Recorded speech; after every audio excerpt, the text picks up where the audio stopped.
Pulp MX Network production. EVS Sports brings you a cheeky Brit and an American YouTube racing sensation weekly on the LVK More Than Moto podcast. Here's your hosts, Lewis Phillips and Kellen Brauer.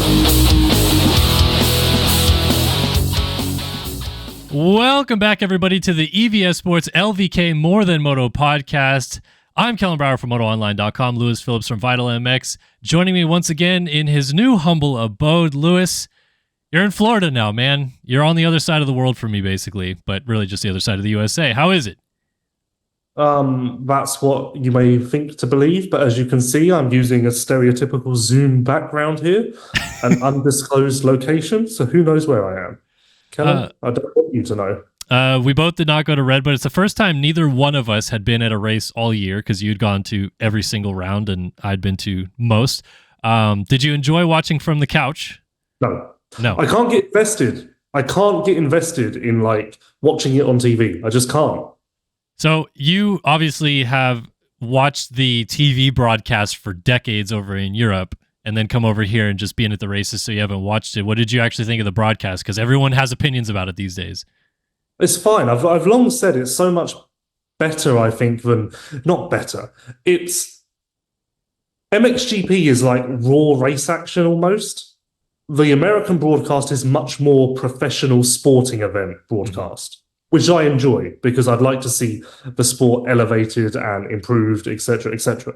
So I'm cool with it. But when I get in the gist of going to races, really hurts me to watch it on TV. Does not sit well. So for years I could watch it on TV because I was like, well, I'm not covering American motocross. So it was a very fun, relaxed thing for me. And now I'm just yeah, no, I should be there. Yeah, well, I mean, this year you've been tasked with doing kind of the post-race podcast and being forefront for Vital after the races. So when the motos ended, did you feel like an emptiness? Oh, now what do I do with my day? Because nothing else is going on. Yeah, it's weird. It's just weird. And obviously, we heard in Steve's post-race podcast that Chase missed me greatly. He did. So everyone's heartbroken. No one's happy. Well, we get to be back this weekend. I'm going to Millville. You're going to Millville. And Steve is not. So we are... See you on press day. We're pounding the pavement, yeah. Well, we at Pulp MX do not cover press day action, unfortunately. But yeah, so let's get into our show this week. We got some fun topics. We're going to do 7 minutes or so for each, maybe cut a few short, maybe go a little bit long on some others, but we'll have some fun with it. Before we jump in, big shout out to EVS Sports. Experience the pinnacle of knee protection and injury prevention with the EVS Web Eclipse knee brace. For over 39 years, EVS has relentlessly honed their engineering expertise, consistently delivering award-winning knee braces. This legacy of excellence is embedded in every facet of the new Web Eclipse, which represents a culmination of their tireless dedication to innovation and rider safety. Use code LVK30 to save 30% off today. We also want to give a shout out to Namura for presenting this show, the leading provider of engine components for motocross, ATV, UTV, and personal watercraft for over 2 decades. Namura has been the preferred choice for premium and dependable engine components for more than 20 years. Whether you're restoring your vintage bike, rebuilding your four-wheeler, or upgrading your new 450 race motor, Namura has you covered. Our extensive line of cast and forged pistons, connecting rods, gasket kits, engine valves, and soon cylinder kits that enhance your engine's performance. Keep an eye out for our new and innovative products in 2024 and beyond. Stay up to date by following us on Instagram at Namura_technologies. And a thanks to Racetech as well. For 40 years, Racetech has been supplying the motorcycle industry with high-quality suspension components made right here in the USA. From modern to vintage, Racetech is your go-to source for suspension performance. And we have a Racetech fan topic coming up at the end that has a lot to do with Mr. Phillips here, so that's going to be fun to discuss. But this first one, we kind of briefly talked about it as the show was about to start. Just hand it over to me, Kellen. Okay, I'll just hand it over to you. Take it over, Lewis Phillips. What's the first topic? The passion topic of Lewis this week. I've been sat on this for a while. Haven't had an outlet for my expression of self. And this is it. Kevin Strijbos and Justin Barcia have had the same remarkable careers. I know what you're thinking. Lewis, we couldn't care less. Well, let me try and change your opinion about that. Strijbos and Barcia, both almost sure things for 450 championships, on the trajectory of that, around a couple of years into, that's a bit off for both of them, but a couple of years into the 450 progression, completely fall off the wagon, injuries, subpar form. Barcia was a privateer at Monster Cup. Strijbos was basically on the most privateer Suzuki team you could possibly get. It's so unlikely in sport in general, but also motocross, for a rider to fall that far down the pecking order and then return to the very top. But both of them did it remarkably and came back to be consistent podium guys, race winners, and generally in the mix. Incredibly similar careers. Someone had to point the attention towards this. I am that person. Feel free to move on to the next topic, but I will now open the floor to questions. To questions.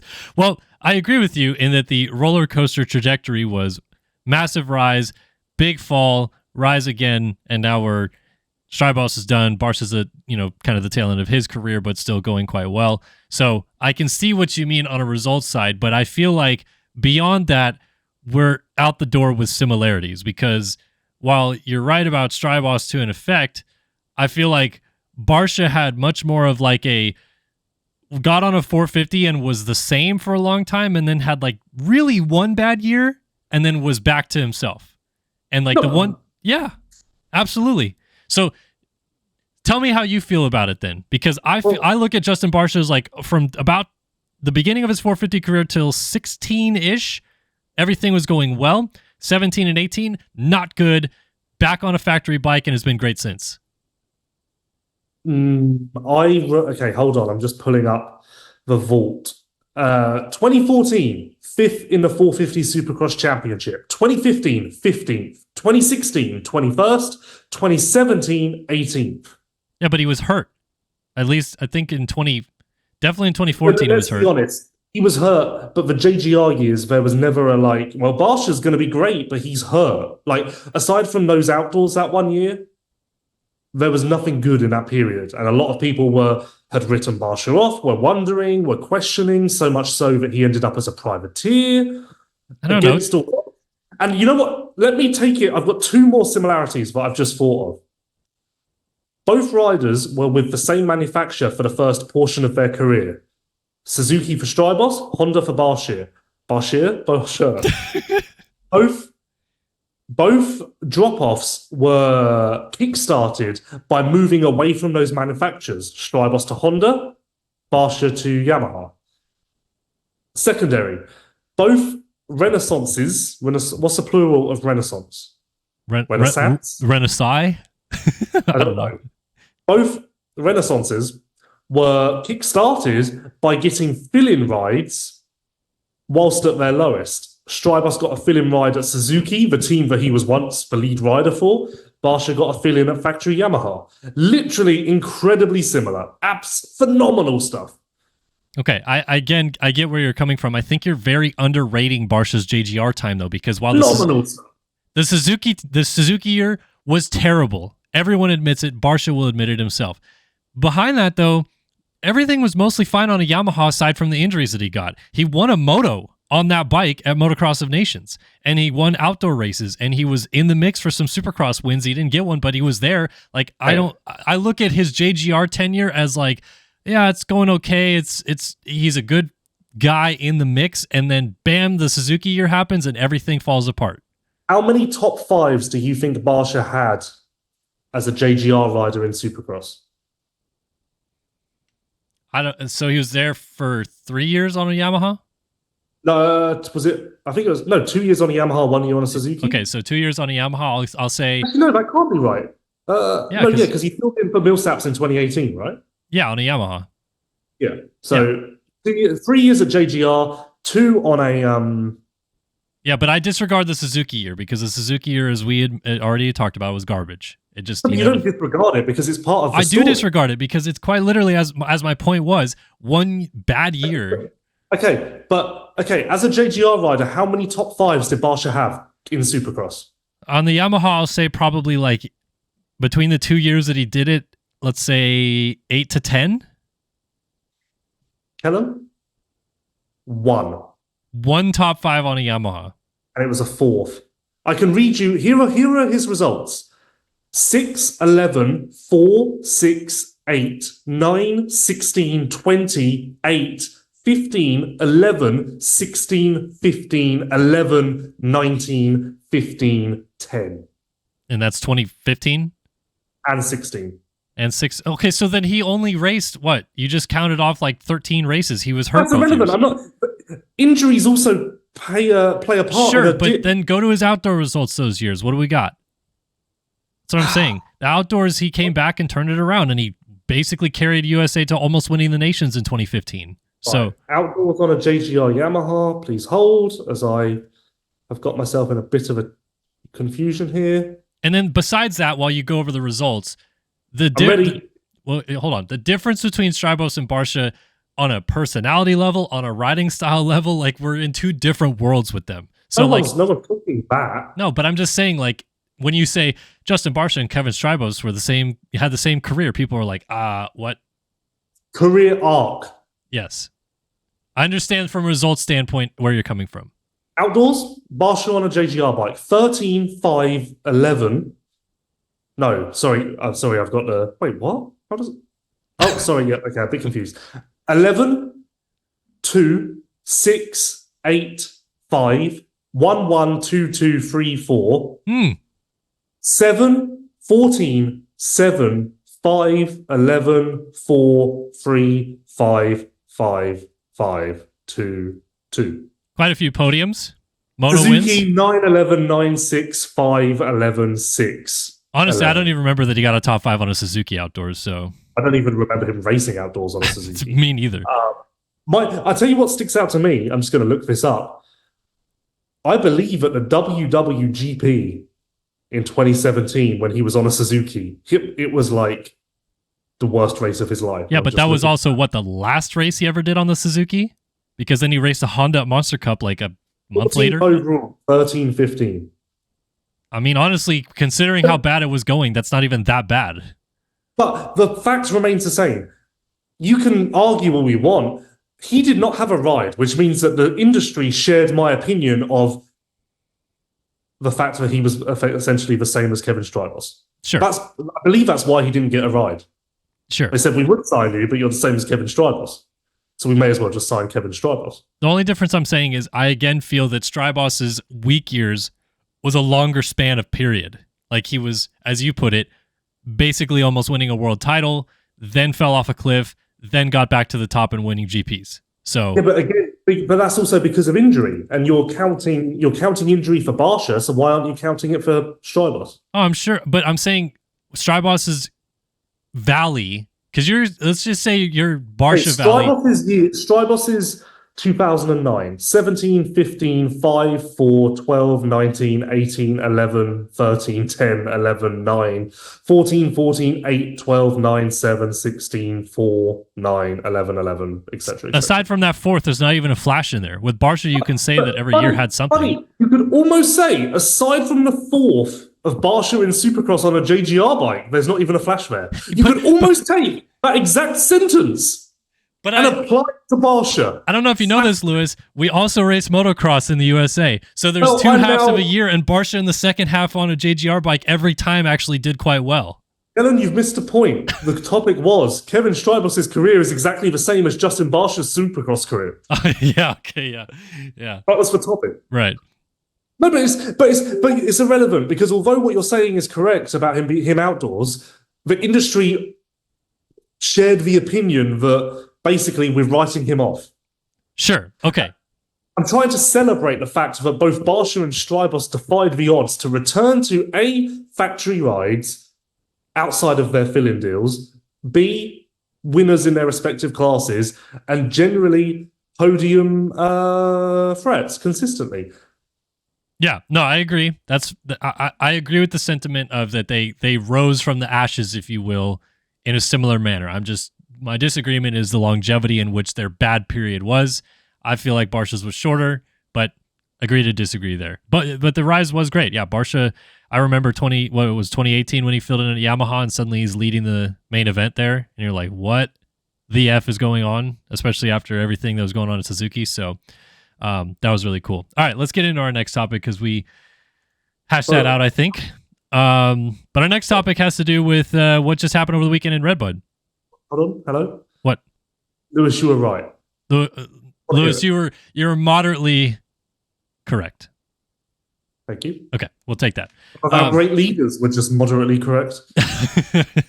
Over the weekend in Redbud, we got to see Kyle Webster for the second weekend in a row. Southwick didn't go exactly, I think, as he wanted to, having to come back through the field, but he got into the top 10 overall. And then Redbud was a fair bit better, looked to be on the pace a bit more, had to come through the field in the first moto, but then the second moto, basically whole shots, gets out front for a little bit, leads for a few corners, and then hangs with the lead group for a while, gets 8th overall. I guess the first thing I'll ask you, Lewis, is we talked about this topic coming into his little soiree here in the USA of, does this do anything for American teams? Does anyone look at him? Does Webster himself think any differently? Do you feel any different about that discussion now, having seen his results? Sorry, what discussion specifically? Well, just what we had before about, like, okay. Does this lead into a career away from Australia? Well, no, I said it beforehand and I'll stand by it now, but let me ask you this. Does this speak highly of Australia motocross, or does this speak highly of American motocross? Or neither, or both? Like, speak highly in the fact that he was the top Australian, came over here and didn't get a top 5 kind of thing? Or is it good that Webster can just walk in to AMA motocross and run top 5? Yeah, I think so. Well, I mean, I think it's good in the fact that it shows that there's a multitude of talent around the world that sometimes is maybe going overlooked a little bit. I think that's something that's a thing we need to talk about a little bit more, because while it is happening more now where we say, oh, look at these GP guys, Vial comes over and wins a title, and then here's a whole host of GP guys coming behind him, maybe we're not looking elsewhere, a la Dylan Wright in Canada as another guy that should be perhaps not racing in Canada full-time, but he is. And I think it's cool to see that someone like Webster can come over here. We know he's good in Australia, and he does kind of the same level of performance that he did there. Obviously, the talent pool's a little bit deeper here, but he still looked just as strong. I guess I like to think that the very best riders are in MXGP and AMA Supercross Motocross. Which is a fact. Is it? Because Webster, Kulas, etc. are proving that actually not all of the best riders are in these series. Okay, but yeah, that kind of hurts me. We're talking about we're talking about a cliff at that point. Hurlings, Fevra, Geyser, Prado, Jet, Hunter, Chase, AP, Tomac, Webb. All the best riders are in AMA and MXGP. All the best riders are in AMA and MXGP. All of the good riders are in AMA and MXGP? No. Do you quantify Webster? What did Webster get at Redbud exactly? What was it, like 10-7 for 8th? He was 8th overall. I forget what the scores were. But him running top 3, does that not mean he was a great rider or is a great rider? Yeah, he's a great rider, but like we literally said, good riders as well, don't you? You would think that if the sport was correct, then the good and great riders would be in either MXGP or SMX, and then the average and below riders are maybe dotted around. Okay, let me ask you this then. I'm not trying to disparage Webster with this. However, Webster basically whole shot the second moto and drifts out of the top 5. So Phil Nicoletti does the same thing, and you turn to Phil Nicoletti is a great rider. Wait, so you're saying that Nicoletti isn't a great rider? Or no, I'm saying, like, do you look at Phil Nicoletti as like the elite? Yeah. Okay, so then our difference of elite is our definition, I should say, of elite is slightly different. Because to me, elite is the top 4 riders in each series. I don't consider Kyle Webster elite AMA rider. I guess my point is, I wish that I don't like. It kind of makes, I don't know. I just wish that, although it's a cool story to have these riders come in, it makes me wish that they were already here. Because I'm like, you are wasted in your respective country. Australia for Webster, Canada for Wright, Estonia for Kulas. Max Nagel is working everyone in the German championship and would clearly be, I would argue that he would be better than Kulas if he came and did an AMA national. Conrad Muse beat Hurlings at the British Championship. That's where he races. It kind of shines a light on the fact that the sports talent is much more sporadic than you'd maybe think, because your go-to is the best riders are in MXGP and SMX, done. Actually, that's not really the case. Okay, to your point, the very, very, very best are, but outside of the top 7, we've got people all over the place. And it's like, that doesn't happen in any other sport, does it, really? I mean, It's already weird that we have our talent spread across 2 series, but there aren't car drivers who can beat Lewis Hamilton competing in the German car championship and just aren't in F1 because I can't really be bothered. But I guess maybe there are. Well, what I was going to say about that is I agree with you. I am of the opinion, and always have been, that I wish that all of the best motocross riders in the world were actually in one series. I wish that MXGP, AMA, Canada, Australia, you name it, they were all together to some facet, whether it's one big, massive motocross series and you get quite literally the best of the best against each other or what have you. The problem is it's kind of not how business works, because in a business sense, all these teams that are supporting someone like a Webster or in the British championships and stuff like that, they have vested interest in promoting the British series because they're selling to British fans or to Australian fans or what have you. And if you take Webster out of the Australian series and you take Jed Beaton and you take Kirk Gibbs out of the Australian series, that series hurts because of it. The manufacturers over there in the series hurts because they do not have their elite talents racing one another. Yes or no? Yes, but that's also where our sport is weird, because in any other sport, the sponsors in each respective country just follow the athlete to the world stage. So you would think the Honda UK would back Conrad getting a ride somewhere, or Honda Australia would be like, we need Webster to race AMA motocross to prove how good Australians are, therefore engage with Australian fans, therefore sell bikes for Honda Australia. Although you can never quantify that, of course. Like, does Jet Lawrence sell bikes? Well, yes. I was going to say, I think Honda Australia is pretty good with the current Australians that they have. But like, so. I mean, you can't quantify it in the sense of like, there's no proof that riders sell bikes. So then that adds. But no, yeah, I just wish that, it's like sad in a way. Well, then let me ask you this on a kind of push topic of that. Do you not think that the middle ground solution a little bit should be that teams like Honda Australia, or in this case Mobile X, which backed Webster to come over here and do it, or GDR Honda with Dylan Wright in Canada and their sponsors and everything like that, should at least a little bit every year make a push to put their guys either in AMA or MXGP, even if it's just a handful of them, so that you can be like, look, here's our guy and here's our sponsors that are backing them, and this is what we're capable of. Yes. I mean, easier said than done, but yes. Yeah, because then, as you said, it shows off their talent pool, what they have to offer. It also maybe, like, even if you're thinking of it from the series standpoint, if you're thinking it from the Canadian Triple Crown Series or from the Australian Motocross Series down there, it's even a good thing for fans, like American fans here, to see Kyle Webster leading an AMA National, because then they're like, wait a minute, that guy races in Australia year-round? I want to see who he's competing against and what's going on down there. So maybe even the series should do a little bit of pushing, no? I guess the best way for me to sum this up is you would say that if Christian Craig or, please hold, Nicoletti or even Tickle at this point, or even McElrath, if you said they were going to go and race in Australian motocross, you would be like, oh, they should win. But actually, what the Redbud results tell us are that if Nicoletti, Harlan, Kulas, Craig, Tickle, Chisholm, McElrath went to Australia, they would get worked. Well, I actually don't believe that. I think you would have to go probably into the top 5 of AMA talent to have someone go over there and win straight up. Like we see Dean Wilson just went and did Manjum up and didn't win, for example. And Dean Wilson's in... Huh? He just crashed a lot. I'm just saying. He's in that group if you're saying...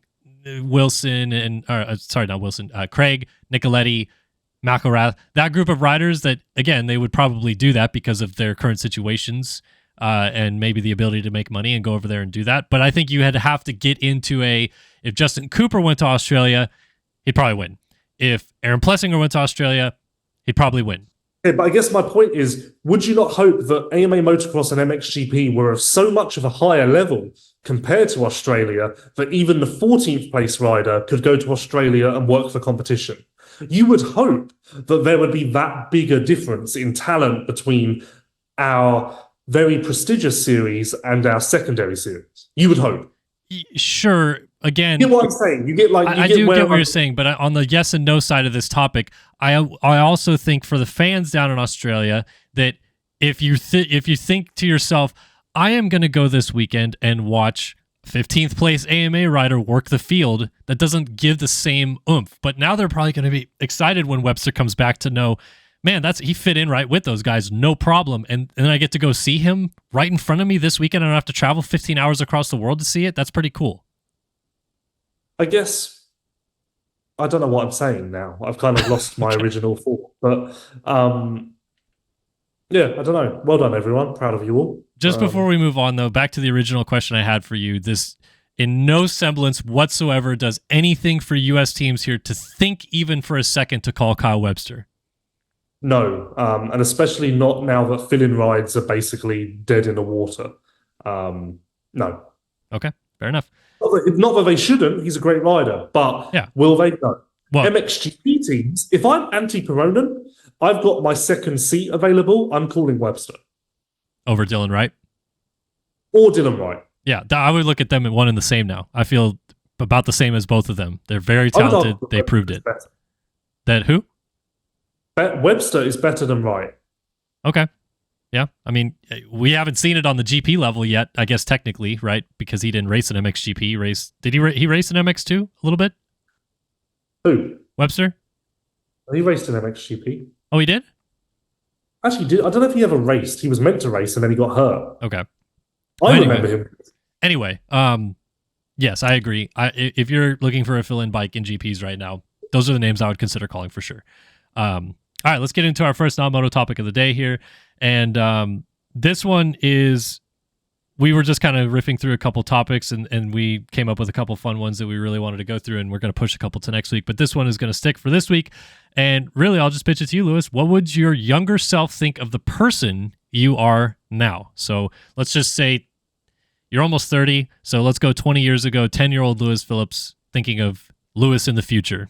What would you think? I guess the most surprising things for young Lewis would be that the most surprising would for sure be Ricky Carmichael knows who you are. Okay. That would have blown young Lewis's mind. Like, you can go to Ricky Carmichael and go, do you know Lewis? And he'd go, yeah, Lewis, I know Lewis. That would blow young Lewis's mind. Secondary, well, if we're going 20 years ago, the fact that I text Kevin Strijbos, Tommy Searle, Josh Coppins. Did you text Strijbos just now? No, he only insults me when I text him. Oh, okay. But still, young Lewis would take it. Young Lewis would take that. The fact that the riders from that era, again, know who Lewis is and I can text them, young Lewis would freak out and be very confused at how that has happened. And I guess it would be the same answer for you, no? It would be a similar. I wanted to, before we get off the topic of you, though, real quick, just say on the personal level, thinking back to how you were as a 10-year-old, whether you think of yourself in terms of a social aspect or the things that you liked and the hobbies that you liked and stuff like that. Like, would you be stoked to tell 10-year-old Lewis, oh yeah, like I interview people, no problem now. I don't have any qualms with that. Or yeah, like I still feel really passionate about this thing that you did when you were 10. Well, I guess young Lewis would be shocked that this Lewis can talk to Ricky Carmichael without passing out, or we can hold a sensible conversation with Ricky Carmichael without pissing ourselves. Sure. Probably young Lewis would be quite confused or surprised at how this Lewis is hated by the whole of America. He'd probably have questions about that. I probably wouldn't show him the YouTube comments to this podcast. Okay. That wouldn't be sensible. I mean, fuck, they should be PG-18 at this point. Yeah. Yeah. No, I agree. I feel the exact same way about the, holy crap, these guys know who I am kind of thing. Because again, when I was 10 years old and I'd go to the pits at a supercross or a motocross or whatever, I was that kid that like, yeah, I would go up and ask for an autograph, but like when I would get to the front of the line, I'd be like, yeah, here you go, sir, like that kind of thing. So my first moment similar to that, I remember the Charlotte GP in 16. So only my second year of covering GPs. I was in pit lane and I was on my phone tweeting. Someone came up to me, put their arm around me and said, "How you doing, mate? Good to see you again." I looked up and it was Chad Reed. And I remember just being like, what the fuck is going on? Like, I remember it really stands out in my mind because I was like, what is this? Yeah. Does he think I'm someone else? Like, very confused. On a similar vein of that, do you remember the first time you ever asked someone for an autograph? Like the first time you actually grabbed a piece of paper or went to go get a poster or something like that? Oh, honestly, I don't at all. I do, because it was like by far the most starstruck moment I've probably ever had in my life. I was riding at Lake Elsinore and I was 5 maybe years old, and Jeremy McGrath was there, and they had like a whole freaking Chaparral Yamaha pit set up there for some reason, and it was just, I don't even know, like a Saturday or something. And my dad's like, "Do you want his autograph?" And I'm like, "Absolutely, I want Jeremy McGrath's autograph." And he's like, "Well, you got to go in there yourself." And so like that was like him saying like, you got to, be big kid, go up there and ask him yourself. And I remember walking in with this little sticky note, just like into the tent, like, "Mr. McGrath, can I get an autograph?" And I was so like mortified and scared out of my mind to do it. And Jeremy was like, I still remember that to this day. He was the nicest dude ever. Straight up just was like, "Yeah, of course, man. Like, here, sign this." And I still have it framed to this day, this little sticky note. So, but that set the tone for me from here on. Like, okay, I can do this. Like, I can go ask for autographs. I was still mortified doing it a year later, or whatever, but less so. I was the opposite. I never would have been able to walk up to a rider and ask for an autograph. Like, the starstruck level for me was basically at maximum. Yeah. I guess what we get from this is that you and I were both like these are our heroes that we get to talk to on the weekends now, right? We fucked up. What? Now everyone's going to go, "How have the fanboys gotten jobs as journalists?" Yeah, well, we fucked up. We've literally walked into the trap. We have to blame ourselves. We did. Can't do anything other than look in the mirror and say, "Hey, we haven't done well here." But we've literally just killed ourselves there. We've basically looked at the gun, pointed it at each other, pulled the trigger at the same time. Ready? Here's this for all those people writing that right now. You are in the chat room. You're in the comments section right now, just rage typing, "Idiot fanboys, now journalists of the sport." Guess what? Every fucking journalist in every sport is a fanboy of it. The people, Ian Rappaport doing NFL coverage, or Ken Rosenthal doing baseball coverage, they grew up idolizing the sport. They grew up playing the game. They went to college to be a journalist because they wanted to cover the sport, and now they're doing it. That's what every journalist in sports media is. It's not like, "Oh, you know what? Like I went to journalism school and then I guess I went to baseball. I guess I went to the NFL." They loved it from the start. Well, 2 things. One, I'm sure that the response to myself would be really positive if I started on this podcast and said, "I actually only knew of motocross 2 years ago, but I saw an opening to be a journalist and thought I'd give it a go." Sure that everyone would really appreciate the opposite end of the spectrum. And B, I've forgotten what B is. But do you agree with me, right? Like, fanboys are the ones that become the journalists of the sport. That's just the reality. Like, you have to love the sport, especially motocross. You have to love the sport to be a journalist in it, because like if you and I were a journalist in the NFL, we would be not only treated by like the athletes and the team PR so much differently, but just in general, like going up to the press box would be a much different experience and stuff like that. Like, media in this sport, as we talked about, not very well respected. I just remembered what B is. You forget, to be a media person in this sport, the only qualification is that you must have had a previous job. You can't start as a journalist. You have to have been a rider or a mechanic or a team manager. Then you're allowed to be media. Screw having any experience in media or knowing what the hell to do. Oh, no, Kellen, you were never a professional rider. So how dare you be a journalist? Yeah. Because obviously, if you were a professional rider who made millions of dollars, you would then want to just go and do post-race interviews on the weekend. Of course, that would be absolutely, yes, of course. That's Oh, a stupid when sport. I think of like taking the checkered flag and waving a number one finger in the air, the next thing I think of is, you know what? I want to grab a microphone and make pennies. You know what? This weekend, I'm going to go and get Chase Sexton's autograph and then post a photo on Twitter and be like, "This is for the haters. Fuck you." Oh, that's good. All right, let's get into our next topic. Before we do, we're halfway through the show, so big thanks to EVS Sports. Experience the pinnacle of knee protection and injury prevention with the EVS Web Eclipse knee brace. For over 39 years, EVS has relentlessly honed their engineering expertise, consistently delivering award-winning knee braces. This legacy of excellence is embedded in every facet of the new Web Eclipse, which represents a culmination of their tireless dedication to innovation and rider safety. Use code LVK30 to save 30% off today. All right, second half of the show, Lewis, we are going to talk about this question. I forgot about that. I still had something else written down. But let's talk about this question, which I think you asked me a week ago. We pushed it to this week, and it's simple as this. If you could erase one event from moto history, only one, what would it be? Take it off the board. It never happened. Life continued on without it. Well, obviously, my subconscious immediately goes to Coppins crashing at Lockett in 2007.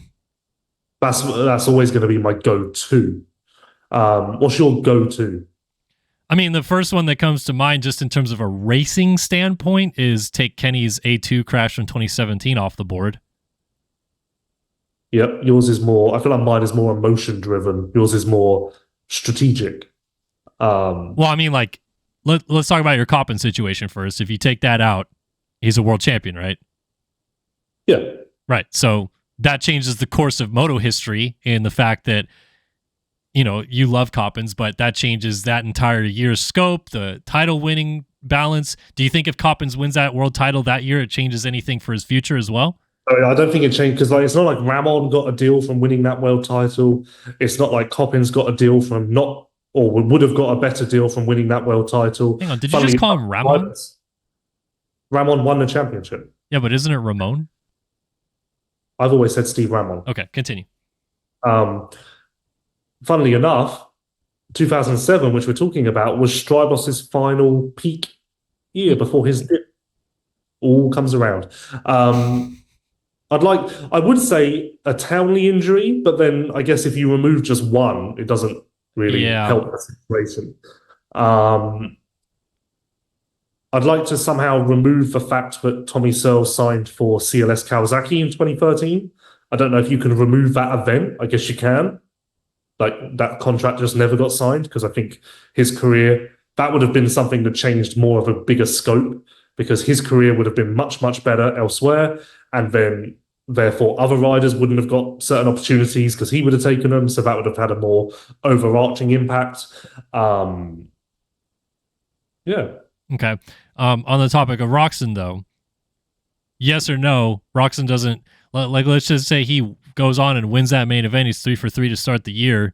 And for history's sake, say he doesn't have that big crash for the rest of the year, doesn't get hurt. His entire career is different, no? Yeah, for sure. So then just the way we talk about him now would be slightly different. The ripple effect of that crash is massive for his career because I don't know, I assume he's the Supercross champion that year as well. Yeah, I think even though you're only 2 rounds in, I would almost say it was as certain as Coppins' 2007 MXGP title, which was like round 10 or 11. We don't know this because we're not in his head, but I personally believe that Roczen's crash was a little bit of the contribution for Dungey ending up to his retirement at the end of 2017. For the simple sake of Roczen not crashing, wins the Supercross title, Dungey gets second that year. Do you think Dungey continues trying to beat him the next? No. So then we were always going to see the end of his career that year. It was Tomac's speed in 2017, which was a wake-up call for Dungey. And had Roczen continued, I think his speed would have just doubled down on that effect. Because then it would have been 2 guys pushing the limits, pushing the pace, which would have made it even harder for Dungey to unlock that and contend. Well, I agree, but on a flip side of that, though, is, and again, we should ask him, he may not ever say it, the week before Roczen's crash, Dungey and Roczen put 25 seconds on Marvin Musquin or something like that in one of the best races in a long time. where they went back and forth. Dungey tried to pass him. Roczen cut him out. Like they were so far in front of everybody else in San Diego, and they're going so fast. They're hitting the whoops so hard. And after that, Dungey won A2 and then looked different. I feel like he did not look like San Diego Ryan Dungey. So yeah, but is that not just similar to what we've always said about Jet, where like there's no need to win by 20 seconds, just does what? But he was getting clapped every week by Tomac and saw the points lead coming down. He never got back to that level. Raised the level. I get it. It's not like Tomac was at that level and getting beat pre-Roczen crash, and then his level didn't change, but somehow he was starting to beat Dungey. Yeah, revisionist history. In terms of, let's take injuries off the table. If you could change one like big team change or something like that over the course of history, CLS. The CLS thing. Yep. I think for me it would be trying to find a way to keep Stuart Cowie after his perfect season in 08 and see when Dunge and Villapoto and all those guys get there, if they continue to rule the 2010s, or would James have set historic levels if he stayed at Cowie? I will take just for shits and giggles. I will take Hurling signing the Honda contract in 2016, 17, just purely because that would have changed a lot for the sport as a whole, including America, including Europe. It would have changed a lot. So, and I highly doubt it would have gone better. I mean, maybe it would have. Maybe he would have got hurt less. But just for shits and giggles, it would be interesting to see how the sport would look now if Monster and HRC had got that deal done. Because that also would have started a Monster HRC deal, so maybe that would have had an impact elsewhere. Like a lot of dominoes to fall if that first one does. For you, just real quickly, what is the single biggest thing that's happened in GPs in the last 20 years? Like the one biggest event that's either changed the most or had the most impact? If you could pick just one item. I don't think there is one. Nothing springs to mind. Nothing like a crash, nothing like someone leaving to the US, nothing like that? No. Okay. You wouldn't say Roczen going to the USA or Muscan going to the USA was the biggest single change to revisionist GP history? Huh? I thought you said the last 10 years. No, 20. Oh, yeah, but what's that really going to... Well, I guess it would have changed the outcome of results. But I don't see it as like a massive, significant difference. Okay. Rocks also, of course. I feel like I should add context to what I just said, by the way. So in 16, 17, I forget which year exactly, HRC and Monster teamed up to basically make Hurlings the most incredible offer ever. And yeah, basically, HRC really wanted Hurlings, Monster really wanted Hurlings. Both parties were like, we're stronger together than we are apart. So they teamed up to put this offer to him. And the only reason he stayed is because basically that offer forced KTM to pay Hurlings a shit ton of money. Essentially, that was a catalyst for MXGP riders starting to get paid the same as Americans. Yeah, that's that little story. Okay, fair enough. One for the day that Hurlings retires, and we can do a deep dive into that. One honorable mention I want to throw in there because I have mentioned it before, and I wish it kind of would have happened. I wish that Villapoto after 2014 Supercross would have done the Tomac route, jumped to a different team, stuck around for a handful more years, and seen how things would have gone with the Dungey, Tomac rise, and Kenny getting better and all that stuff like that with Villa on the track. Okay. Fair enough. All right. Good deal. Let's get into our last moto topic of the day. This one I brought to you because I wanted to kind of debate this really and just see like whether we think it's a good idea or a bad idea. But Brock Tickle raced Redbud over the weekend. He is the, I guess, the main test rider for Monster Energy Kawasaki. Obviously, Kawasaki has test people and stuff, but Tickle's the main one for the factory effort team. He gets to race. He goes P13 overall. He said all along that he wanted to do it for testing purposes and a little bit himself, but testing purposes primarily. Is this something you feel should be a more common occurrence for factory teams? Because they all have some semblance of like a high-end former factory guy doing testing for them. Should they send them out for a national or two every year? What if, like F1, you could send them out for practice? Just practice? No, I guess that's dumb. Because here's my thought with it is that all these guys say, yeah, we can't, like some semblance of we can't figure out what we're doing on a Tuesday and a Wednesday, getting it to work on a Saturday. Whatever we're doing on the test track doesn't carry over to the weekend. The bumps are different. The track breaks down differently. The bike reacts differently, whatever. The top guys, less so this. More so the mid-pack guys will say that that's a problem they're dealing with. And if you're Tickle in this case, all you're doing is testing and never racing. He did race a stopwatch national, but he's never going like full 30 minutes wide open, feeling what the bike feels like over that span, while also getting exhausted and battling other riders and all this stuff like that. Racing is the best form of testing. Yeah. So for him to go out there and do that, he gets a better framework of what Anderson and Cianciarulo before that, and possibly Prado in the future, is going to be dealing with this machine. Well, right, but I'm saying Prado in the future is going to be dealing with this machine 25 minutes into the moto when, the suspension and everything maybe feels a little bit different. The track is way rougher, all that stuff like that. Now he actually feels it and can go back and make changes to the machine. Is it a good look for our sport that a test rider who was in a previous life good, not great, arguably, can just show up 4 years off racing and finish top 12? Is that good for, again, similar to the fact that Webster and Kulas kind of open our eyes as to the fact that there are great riders not racing. Does that similarly, if you explain that to another sports journalist or sports competitor, would they be like, huh? So someone who was never winning races in the 450 class can take 4 years off, not really train to race, but then turn up and just finish 12.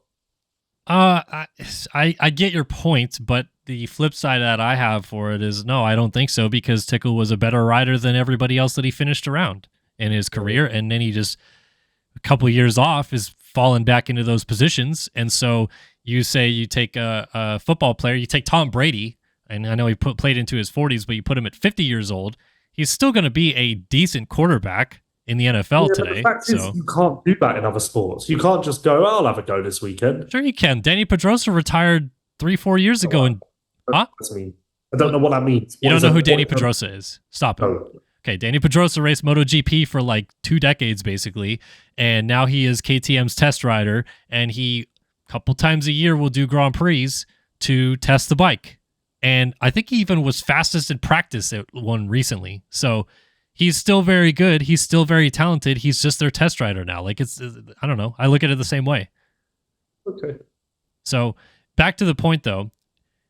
Kennard, Ryan Morris, Josh Hansen with Husqvarna. Should these guys not, just once a year, go do a national? Maybe they get exhausted and pull off after 25 minutes, whatever. But at least they get a test in on the hardest track possible to feel what the bike is doing for their athletes. It's another one of those things. Easier said than done. On paper, in principle, yes. A lot of work, a lot of commitment, a lot of risk. Realistically, I think part of the reason that Tickle did this is because his career didn't end on his terms, so to speak. And I feel like he had, like Dungey, a bit of an itch to scratch, just to kind of put a good bookmark on it. Whereas Kennard, Hansen, Morris... Also, can we just tackle this? Ryan Morris, right? Yeah. Have you not noticed how everyone in KTM calls him Marias? No, I know they call him Mo.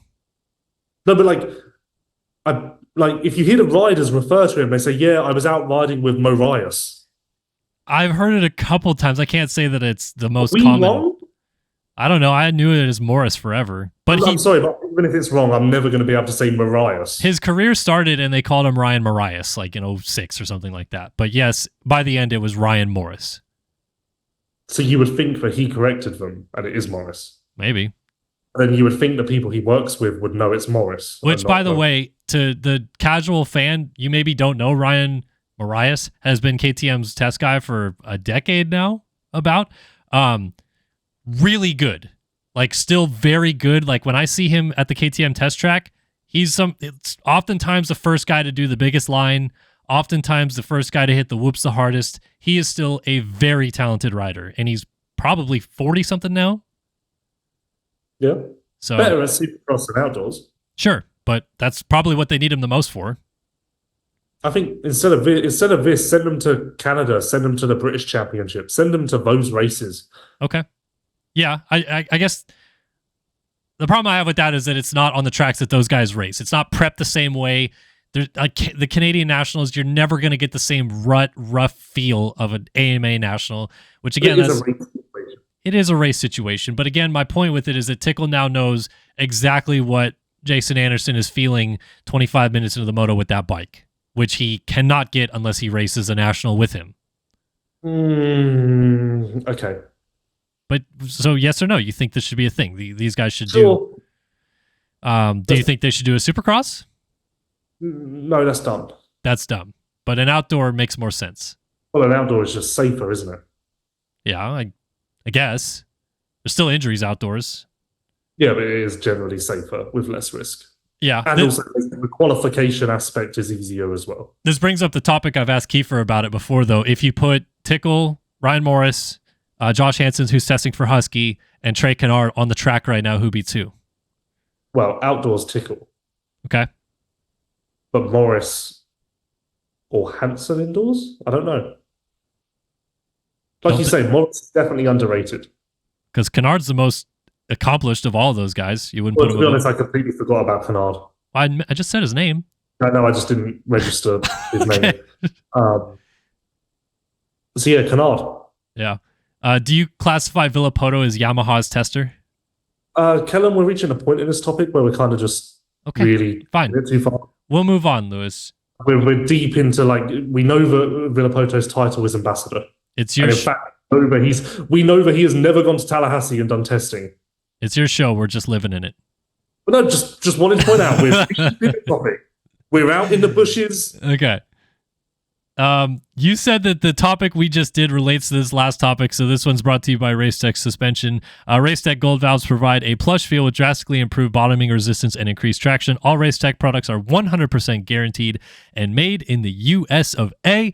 This comes from @NicholasLee84755 on Twitter, and he says, what's it going to take for Lewis to start writing and doing reviews? That would be good content. Why would it be good content? Why should I review products? I'm not that. So back to what we said about people thinking that professional riders or former riders should be journalists. Why? Them as test riders? Yes, of course. That makes perfect sense. What are you or I going to really manage to communicate in testing? Aside from maybe durability, okay, you can do like an average rider test of a bike and stuff, but we're never going to get the intricate details of a machine. We can say generally for our average weekend warrior speed, this bike's better for us and just feels safer and feels like a more comfortable ride, but we're never going to be able to take on board when they say, oh, this new model's suspension is improved in this way. We're never going to be able to go, yeah, I can feel that, and yeah, that definitely is an improvement, but not as much of an improvement. Not as much of an improvement as I expected, so why would, everyone says that we can't be journalists because we're not former riders, so we certainly can't be test riders. Oh, I agree. I don't think we should be test riders, but I think where he is going with this question is that you are, you're opinionated, you're sometimes blunt with an opinion, so I think he thinks that maybe you would ride a bike, and let's say you're doing a tire test, and we're not going to pick a specific tire manufacturer here, but you put on one tire. Tire advertiser, so put on one tire, it feels great, you love it, you rip it, then you put on another tire, and you come off, and you go, oh, it's bloody rubbish, this one, and like that kind of thing. Like maybe he thinks that would be hilarious to have your raw opinions about it. Yeah, and I think there is a place for our casual opinions, but just not like you'd have it would be under a different content category. You would have the main tests from a former rider, and then our I have done, I did the KTM 2016 test and the Husqvarna 2016 test, and my reviews were very, very different to every single test riders there. But I felt like my review did have value because it was written in a simple way that the weekend warriors can understand who aren't very technical and stuff, so I do think there is some value there, but it's more of a side project, additional piece of content rather than the main piece of content. So for the people out there that say that you've never ridden, which there are some, there is a place on the internet in which you have written about riding a bike. Yes? Yeah. Why don't you ever link that? It was published, not online. what? VMX Vice magazine. You guys had a magazine? I did not know that. Yeah, the worst year of my life. I tried single-handedly putting together a print magazine whilst also running an online website. So is there photos of you from riding at this soiree? Well, then come on, Louis, bring them out, man. We got to see. Well, there's not like I know that I've got some on my Facebook, but there's none that like scream like there's photos of me at Budds Creek, but none of them necessarily scream Budds Creek. What is that supposed to mean? They're supposed to scream Budds Creek for us to see that you actually rode a motorcycle?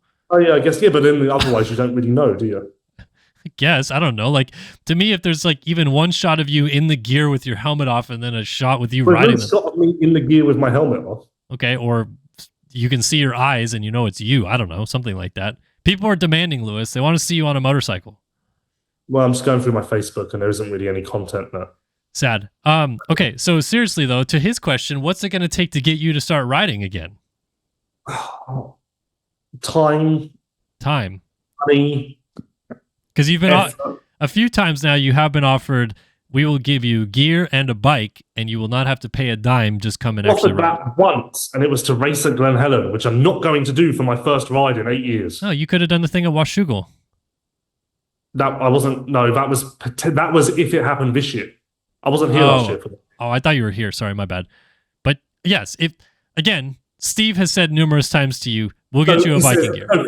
This is what you do, Kellen. You've done this lots, multiple times. I've invited you to go to a baseball game multiple times. No, once you said we should go to I've never said baseball game multiple times, but I've invited you to do stuff multiple times, and you've only done things with me once. So this is you do this. Steve said multiple times. No, Steve said once that I can go to Glen Helen and Yamaha will bring me a bike and I can race. And I said I'm not racing Glen Helen for my first ride in 8 years, which is fair. And I know people will back me on that. Other times than the Glen Helen thing, Steve. Other times, Steve has said. How often is Steve in California? It doesn't matter. He's in press boxes. We're just sitting there BSing, and he's been like, "Come on, bro, I'll get you a bike." So this is what you do. We're sitting there BSing. Steve makes a flippant remark about this. We can do this sometime. But he's being serious. As a matter of fact, that this offer was set in stone. Like someone going, "Yeah, like if you want to ride, we can figure it out." Isn't a you come on this date and we will have a bike and material and gear and everything for you. You take the flippant offer in conversation, which I'm just like, yeah, sure. Well, yeah, all right. You take that as a letter of law. Okay, so what you're saying is if we should go and burn down LA. Just to clarify, that's not true because you will take that as like Lewis genuinely invited me to go and do this. If we can get something lined up, not at Glen Helen, just a random ride day for you to come ride a motorcycle, you would do it. Yeah. Okay, so that's all it's going to take. We just have to actually line it up under your terms. I just need a bit of a push. Just a push. Do any of your, does Max ever say like, oh, why you should ride? Or do they not care? No, they don't care. So this is only fans and me and Steve pretty much. Pushing you into the world of motorcycle racing. Yeah, because everyone knows that I'm not any good, so everyone's like, well, it's a waste of time, isn't it? I don't know, I guess, but like we cover this sport, so you think that most people from the outside looking in, I think, believe that the perks of being a journalist in this sport is that you also get to go ride and do stuff like that in your free time. I can't tell you where I have a day to go riding. Agreed. We are quite often, especially midweek, for dumb reasons. Which is also why I don't even give it a second thought, because if I had like 2 days off a week where I was like, I could go riding on these days, then the cogs would start turning. Exactly. I don't even give it a second thought because I'm like, even if I really wanted to, show me how it's possible. Mm-hmm. So there we go. Fair enough. I agree with you in that sense. 1,000%. Not a lot of time during the week for us. And before you know it, Thursday, Friday's here. We're getting on a plane and we're going to another national. So already been upgraded for Millville. So front of the plane? Spirit? Nope, Delta. You're done with Spirit, done with Frontier. You're out. Yep. Good. Yep. Already upgraded at the front of the plane, though, in Delta. Millville, you've never been to, though, before, yeah? Never been to. Get ready for no internet, which I think we figured out solutions for that this year already, but definitely no internet Millville. I'm interested to see Steve classifies this as the best track in America, And I want to know if you would also share that sentiment after this weekend. You must have been there before, right? To Millville, yeah. Yeah. I don't necessarily have an opinion one way or the other. I think Millville and Redbud are both great. So I don't feel like strongly about it, but I'll be critical but fair. Critical but fair. If someone asks you what's the best track in Europe, what's your answer? We don't have one. Really? Not one singular track everyone's like, damn. There are better events, but I can't think of a track that stands out. Matterley people go to, but my rebuttal is, Matterley's great. But actually, low-key secret is Matterley doesn't have the best racing because it's so fast. Yeah, but then... That's a little secret of Matterley. Okay, but people as a track, it's amazing. People this past weekend complain that Redbud had no passing, and they'll still say it's the best track on the schedule sometimes. Okay, well, maybe I'm critical, Kellen. Okay. Maybe I'm shooting for a 10 out of 10 that's not possible. Shooting for a 10 out of 10 that's not possible. All right, You're working for Pulp MX this weekend. Yeah, I get to be the Pulp MX show this week. I'm going to get Starbucks in the morning. I'm going to wear high black socks and shorts. It's going to be great. How are you going to juggle Moto Online and Pulp MX? We got it. We're good. Okay. Just worried about you. I'm fine, Lewis. I'll hang in there. All right, good show today. Did you like the topics? I think we hashed them out pretty well. Yeah, some better than others, but yeah. Okay, good. Some better than others. That's the show title here this week. The Strijbos and Barcia one was just a highlight of my week. But. Okay, fantastic. Thanks everybody for tuning in. Big shout out to EVS Sports, Namura, and Racetech for backing the show as always. And we'll be back after Millville. Probably a quick show next week to get some stuff in and preview Washougal. And we'll see you guys then. Bye-bye for now.